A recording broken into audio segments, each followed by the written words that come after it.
Good evening आप सभी को। ई कक्षा जीएस क्लासेस में आपका स्वागत है। आज मंडी इंस्पेक्टर का एग्ज़ाम हुआ छत्तीसगढ़ व्यापम की तरफ से और आज डेट है 28 नवंबर 2021। एग्ज़ाम का टाइमिंग था सुबह 10 से 1 बजे तक। इस बीच ये एग्ज़ाम हुआ। आइए देखते हैं इसमें कौन कौन से जीएस के क्वेश्चंस आए हैं और इसको एक बार रिव्यू करते हैं।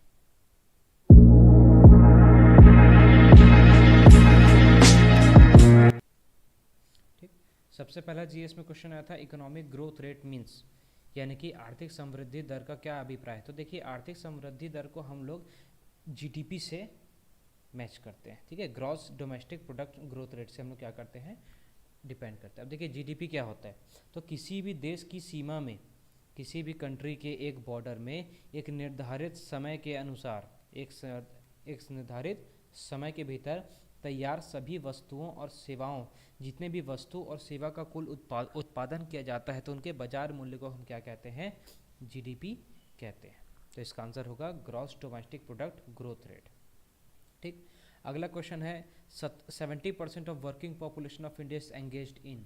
भारत की कार्यशील जनसंख्या का 70% संलग्न है। किस क्षेत्र में संलग्न है, तो प्राइमरी सेक्टर यानी कि प्राथमिक क्षेत्र में संलग्न है, ठीक है। प्राथमिक क्षेत्र वो क्षेत्र होते हैं जहाँ से हम सीधा कच्चे मालों का प्रबंध करते हैं, जैसे कृषि हो गया, फॉरेस्ट्री हो गया, वानिकी हो गया, मत्स्य पालन। छत्तीसगढ़ में हाल ही में मत्स्य पालन को कृषि का दर्जा दिया गया है। तो ज़्यादातर जो भारत की जनसंख्या है वो प्राइमरी सेक्टर यानी कि प्राथमिक क्षेत्र में संलग्न है। तो इसका आंसर होगा primary sector. Who is called as the father of the economics.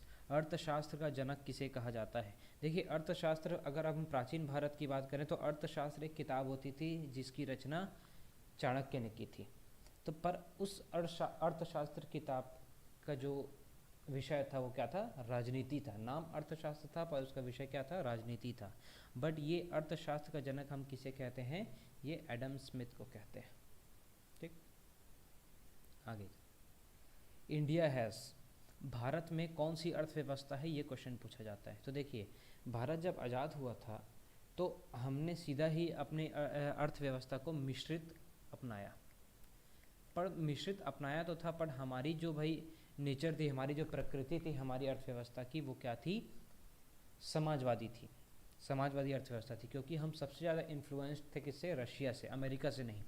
America पूंजीवादी अर्थव्यवस्था होती है और रशिया समाजवादी अर्थव्यवस्था होती है।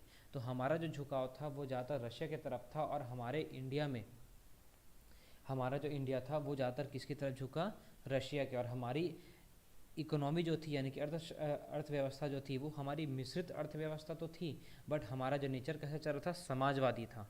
इसीलिए हम समाजवादी प्रकृति से चल रहे थे। परंतु जब 1990 के दशक में बहुत आर्थिक मंदी आई तो इसके कारण क्या हुआ, हमने 1992 में एलपीजी नीति को अपनाया। एलपीजी उदारीकरण, निजीकरण और वैश्वीकरण की नीति को अपनाया। इसीलिए हम असल में अपनी प्रकृति के साथ हम मिश्रित अर्थव्यवस्था कहलाए हैं 1992 से। और इसी के तहत हम क्या करते हैं, आज जितनी भी योजनाएं निकलती है, जितनी भी इंफ्रास्ट्रक्चर बन रहे हैं, ये सब पीपीपी मॉडल से बनते हैं, public private and partnership model से बनते हैं। और यही पहचान है मिश्रित अर्थव्यवस्था की, ठीक। दूसरी पंचवर्षीय योजना की शीर्ष प्राथमिकता क्या थी, the top priority of second 5 year plan. देखो फर्स्ट 5 ईयर प्लान जो आया था वो 1951 से आया था 56 तक।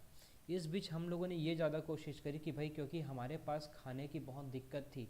जब हम आज़ाद हुए अमेरिका से तो हमें मालूम चला था कि हमारे पास खाने के लिए पर्याप्त भोजन नहीं है। तो इसीलिए हमने सोचा भाई सबसे पहले भोजन की व्यवस्था करते हैं और कृषि पर हमने सबसे ज़्यादा ध्यान दिया था।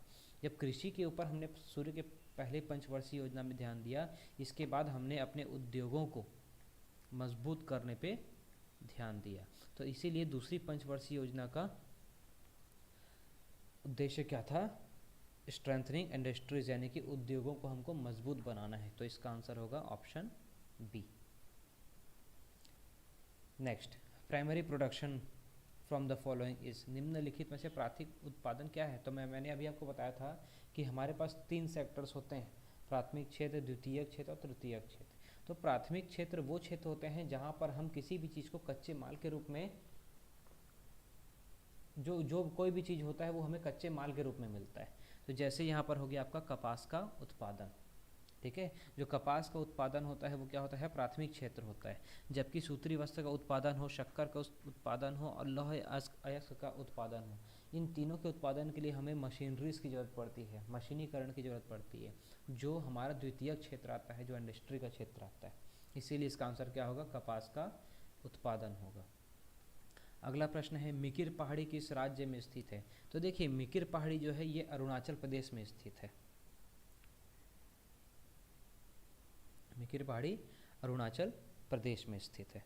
अरुणाचल प्रदेश के नीचे में मैं आपको बोल सकता हूँ, जैसे कि ये आपका नॉर्थ ईस्ट होता है, तो यहाँ पर अरुणाचल प्रदेश पड़ता है और यहाँ पर असम पड़ता है। तो असम के पास में यहाँ पर आपको अरुणाचल प्रदेश के जस्ट नीचे असम के पास पड़ेगा आपको क्या, मिकिर पहाड़ी। तो इसका आंसर होगा असम। ठीक, कौन सा दर्रा सिक्किम राज्य में स्थित है? Which of the following pass is situated in Sikkim? तो इसका आंसर होगा आपका जैलेपला। ठीक, बुर्जिल दर्रा जम्मू कश्मीर में है। आपका जोजिला दर्रा जो है ये भी जम्मू कश्मीर में है, और बनिहाल दर्रा भी कहाँ है, जम्मू कश्मीर में है। जबकि जैलेपला दर्रा कहाँ आता है, सिक्किम राज्य में आता है। ठीक, अगला क्वेश्चन है हमारे पास, शिव समुद्रम जलप्रपात किस नदी पर स्थित है? तो देखिए शिव समुद्रम जलप्रपात जो है वो कावेरी नदी पर स्थित है। दक्षिण भारत में हम जाएंगे तो दक्षिण भारत में हमको 3 नदियाँ मिलती है जो सबसे बड़ी नदियाँ होती है, जिसमें से एक गोदावरी है, फिर कृष्णा है और फिर कावेरी है। ठीक है, तो इसका आंसर होगा क्या, कावेरी नदी। कावेरी नदी का जो उद्गम स्थल है वो कर्नाटक में ब्रह्मगिरी चंद्रगिरी की पहाड़ी से होता है। ठीक, और इसका मुहायना बंगाल की खाड़ी में होता है। अगला क्वेश्चन है, which municipal corporation is made up of 2 cities? कौन से दो नगरों को मिला के नगर निगम बना हुआ है? 2 नगरों को मिला के उनके लिए नगर निगम बना हुआ है। तो देखिए इसका आंसर है आपका हुगली धारवाड़, हुगली धारवाड़ म्यूनिसिपल कॉरपोरेशन। ठीक, chlorination is a process for water purification. When chlorine is added to water, the disinfecting action of chlorine is mainly due to the formation of। देखिए जब पानी कहीं पर भी गंदा हो जाता है ना, तो हम उसमें क्या करते हैं, क्लोरीन की गोली डालते हैं। जैसे कई बार कुआं में छोटे छोटे जीव जंतु या छोटे छोटे चिड़िया क्या हो जाती हैं, कभी कभी मर जाती हैं, तो उसमें हम क्या करते हैं, क्लोरीन की गोली डालते हैं। तो क्लोरीन क्या करता है, हाइपोक्लोरस एसिड से भरपूर होता है। तो ये क्या, इसी का जो डिसइंफेक्टिंग एक्शंस होता है ना, इसके कारण क्या होता है, जो हार्मफुल बैक्टीरिया होते हैं वो मर जाते हैं और पानी साफ हो जाता है। तो इसका आंसर होगा हाइपोक्लोरस एसिड। अगला question, which one of the following organs breaks fat to produce cholesterol? निम्न ऑर्गनों में से कौन सा एक ऑर्गन है जो वसा को विघटित कर देता है और उससे कोलेस्ट्रॉल बनाता है? ठीक है, जो फैट्स होते हैं, ठीक है, फैट्स होते हैं उससे क्या बनाया जाता है, कोलेस्ट्रॉल बनाया जाता है। ये किसका काम है, तो ये लीवर का काम है। ठीक है, इसका आंसर क्या होगा, लीवर होगा। ठीक, भारत के राष्ट्रपति का चुनाव लड़ने के लिए वांछित न्यूनतम आयु है? ठीक है, भारत के राष्ट्रपति के लिए चुनाव लड़ने के लिए हमारे पास जो मिनिमम आयु लगता है, मिनिमम एज लगता है,